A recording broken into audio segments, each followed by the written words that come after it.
Hi everybody, happy Valentine's Day. I'm in Sedona. I came here to do some self-healing. I've been through a lot in the last 48 hours. I've cried for the 24 of those 48, and I finally did get some sleep last night at my my soul family's house with my brother Ryan. And it's funny because I didn't realize how far down in the vibration chain I had kind of gotten, and I'd taken on so much that, sorry, kind of parked in a weird place, but I'd kind of taken on so much that my vibration had shifted to a lower gear, and I didn't even realize it. And when I got to my brother's house, within like 15 minutes of being there, I kind of walked outside and I walked back in, and he looked at me and he said, "How long have you been there?" And I went, "Way too long, like way too long for me." My vibration shifted back up into gear where it should be. And he said something brilliant to me, which is, you have to be very mindful of who you connect with, because if they're not ready for you and they're not awake or aware or, you know, vibrating at the same length, you can fry them out.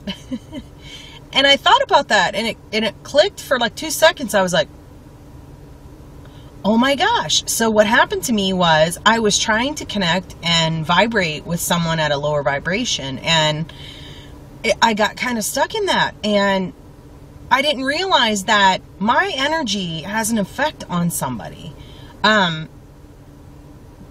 I don't know whether you want to call it the ascension process or speeding someone up or whatever, because I think naturally that happens anyway, and we meet people that maybe need help opening doors and things like that. But when you're not aware of it and you're walking around and you're meeting with people and you're doing this, you're not really aware that you're really plugging them in.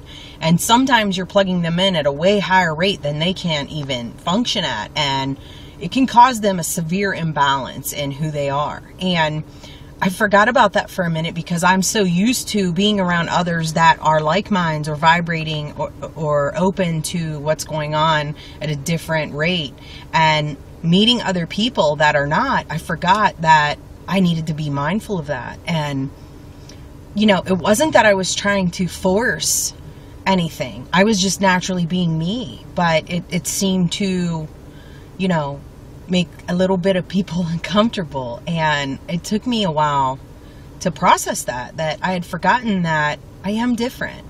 Some of you know my friend Maximus, the Russian from Estonia, and he and I had been friends for a while, and we kind of had this starseed moment, as I would say. I know that sounds weird, but some of you will get that. But what was funny to me is that when I met Maximus, he was such a unique individual and misunderstood. But what was great about Max was he was so genuine and loving and honest and raw, and literally a child of the universe. He lived different places and traveled and, you know, connected and just wanted to love and enjoy life to the fullest. Now, that was last year. This year, when I met Maximus, we had kind of gone our separate ways, and not in a good way. A lot of stuff had happened between us, but we reconnected last night, and I'm having dinner with him, and we're going over how we know each other and how we believe we're family and how we feel at home with each other. And it's very rare for individuals such as myself to feel that connection with someone, because we always feel like we're not home. But what really struck me funny was Max is really struggling, and he's struggling with feeling normal or feeling himself. And I thought to myself, you know what? It's not his fault. People come into his life and don't accept him for the fun, loving, huge energy, eccentric being of love that he was, for who he really was. And Maximus is trying to fit himself into a normal mold of what's acceptable to others. And the sad thing is I could feel like, I'm gonna cry, so I'm sorry. I could feel like, what an injustice for him. Because now he doesn't feel like he used to feel. And other people have ruined that beautiful part of him. And I cried for him because I felt sad, because I know what that feels like. I know what it feels like to not be accepted for who you are and loved for it. And Max and I had a really good talk about that, because he said to me, you speak your heart and I accept it for what it is. But what was really sad to me is I don't know that other people do that for him.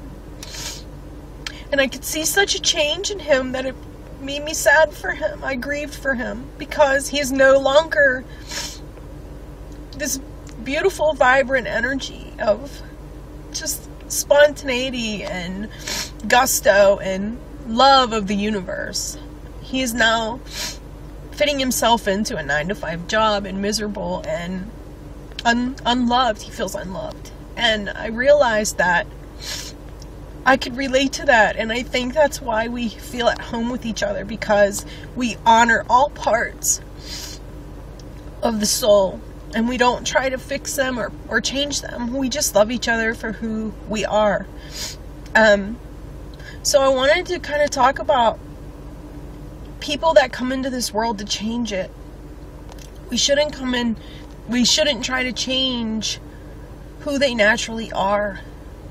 We should embrace it, because Max has come into this world to help people heal and love and be open.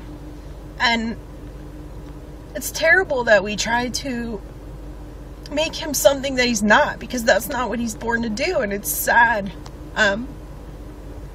Those of you that have children that are different, don't try to fix them and put them into a box or a label. Love them for what they are, whether it's accepted by others or not. Because they were born for a reason, they're here for a reason. And the more that you try to conform that, the more the soul feels torn inside. And it's not a good thing for people. Or us as a human race, because we're here as spiritual beings having a human experience. But so I grieved for Max, and I grieved for myself, because I feel that people do that to me, and it's changing who I am, and I'm allowing it. But in that moment, I realized that I am not for everyone, and everyone is not for me. And that's okay, because I am aware and accept them regardless of who they are, their limitations, or what their purpose is. But I respect that. And switching it up a bit, switch it up a bit and stop trying to figure people out, and just accept them for who they are, because they have a purpose that's unique all unto themselves. So it's Valentine's Day, and if I can say anything about Valentine's Day, it's about love. But for people like Max and I, Valentine's Day is every day. We love people and accept them and honor them for their unique gifts and for their eccentric ways, because they do bring light into this world, and we need to respect that about them. So try not to tear yourself into to please people. Just be who you are.